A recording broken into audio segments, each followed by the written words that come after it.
Dallas Cowboys almost had it in Philadelphia. Almost. CD, unfortunate, dropped a couple of passes that he normally would catch. Dak, though, looked amazing. You know where Dak looked amazing as well? Week 2.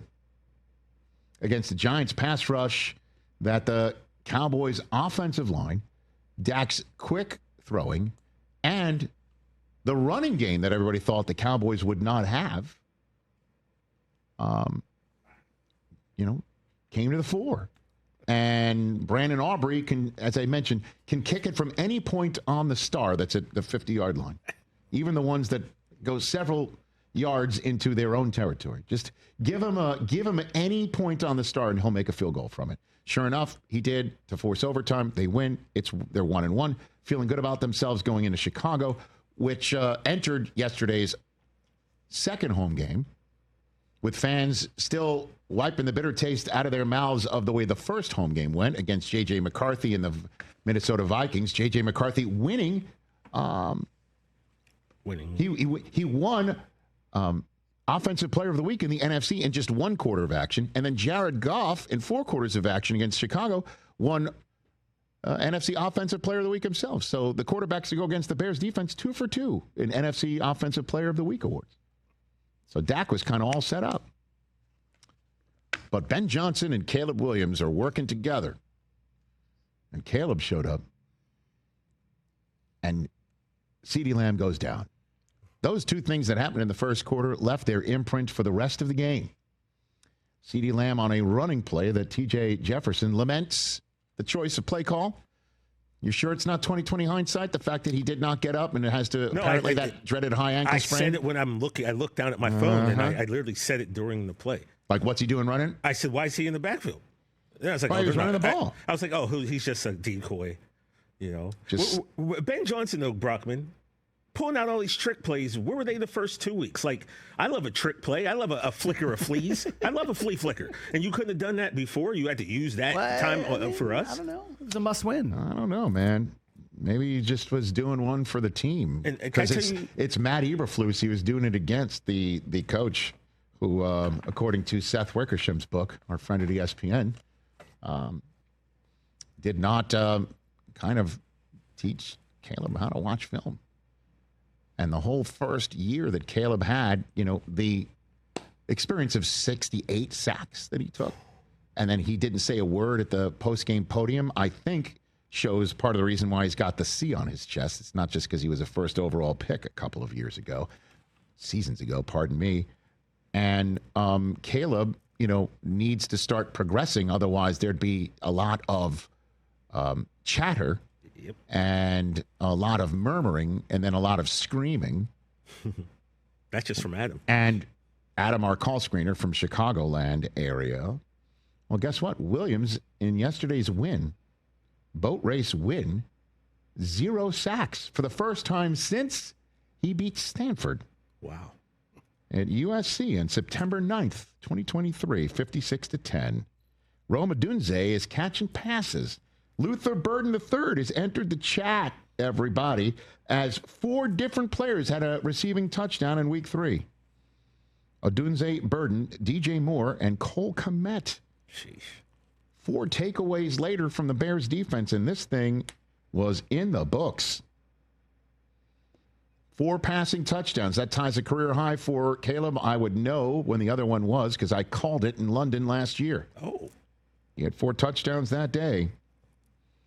So let's hear if we can hear it right now. I don't hear it. That sound you hear of silence are the "Where's Tyson Bagent" calls in Chicago. For the moment, good stuff. Ben Johnson gets his first career win, and it's against a team coming in with a defensive coordinator who used to be in his shoes.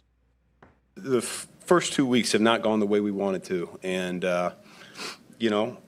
it's early.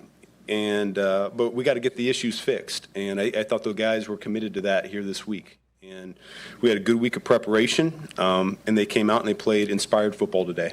And so good things happen when you're playing hard, you're playing physical, and you're playing for the guy next to you. And I thought that's what happened here today. Must-win territory because, you're assuming even if the Lions lose tonight, you're 1-2 and you're right there with them. And now you're a game behind Minnesota and you're a game behind Green Bay, which Cleveland should send a gift of a fruit basket to the Browns defense. Mm-hmm. So Bears are right there. They're going to be, even if the Lions win on Monday night, they are one game out of first. 0-3 is a different story. People are screaming for Tyson Bagent, wondering if Ben Johnson really knows what the hell he's doing. Exactly. And I'll tell you what about your Cowboys, TJ. I am genuinely concerned about the back end of that defense. Yeah, you think? Because Diggs does not look healthy. He does not look himself.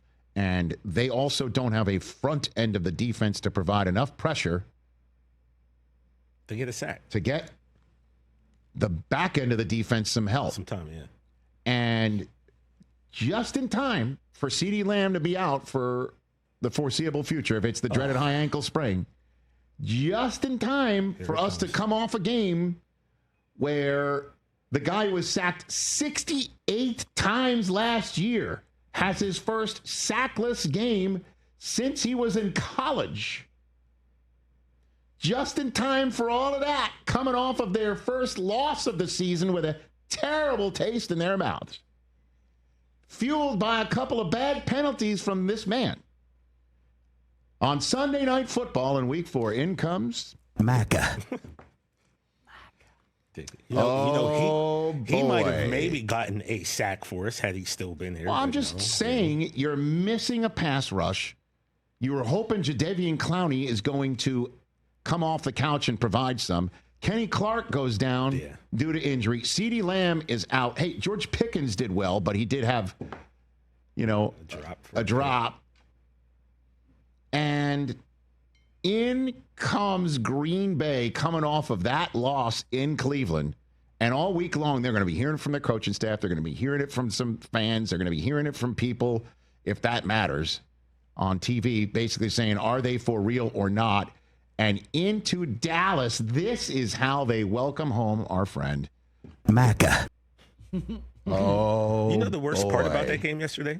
Get your damn act together. I put Ashton and Seth Rollins on the group chat with me. Oh, no. It did not turn out the way I thought it was going to turn out. Wow. No, Why did you do that? All the times to drop names and text link friends. Yeah. That ain't it. Could have added Adam. Would have been a good guy. That ain't it. That did Not go the way I thought that group chat was going to go yesterday. How did you envision that when you started it? Well, I told Seth that I was going to do it. When you saw him at WrestlePalooza. By the way, great job out of you and O'Shea Jackson Jr. hosting Road to WrestlePalooza on the ESPN YouTube and Facebook feeds. And in terms of that, you did see Seth Rollins and Becky Lynch afterwards, correct? I did. You did? Good. That's very happy for you guys to do that.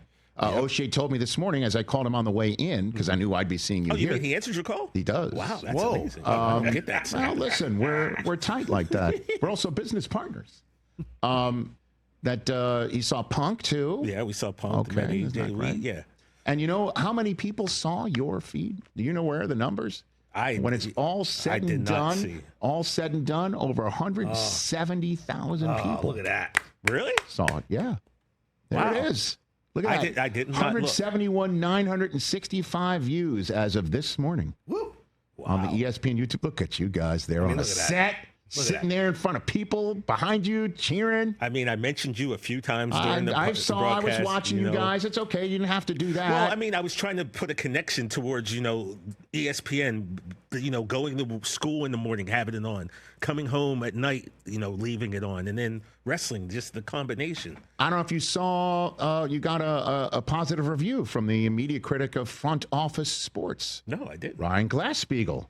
Called the pregame show on ESPN YouTube. Okay. With O'Shea, TJ, and the Miz. It's fun. Good vibes and energy. That's a nice rotten tomato. So I'm asking you, Chris, with TJ's career taking off, and he lands on the same day the Cowboys go down in Chicago, and the Mets fall out of playoff positioning with no control of their own destiny for the first time since April 5th, did TJ Jefferson make a deal with the devil for his career to start taking off. Yeah, and he should have done it. Kawhi's in the middle You of make a that deal, big-time possible TJ, scandal. You make that deal 100 times out of 100. The only my friend. devil that I deal with is the Devil's Kiss and the new women's champion, I Stephanie don't know. McCare. That's Gotta it. wonder about it. Hey, you made it all the way to the end. Thanks for that. Check us out every single day streaming live on Disney Plus and the ESPN app 12 to 3 Eastern.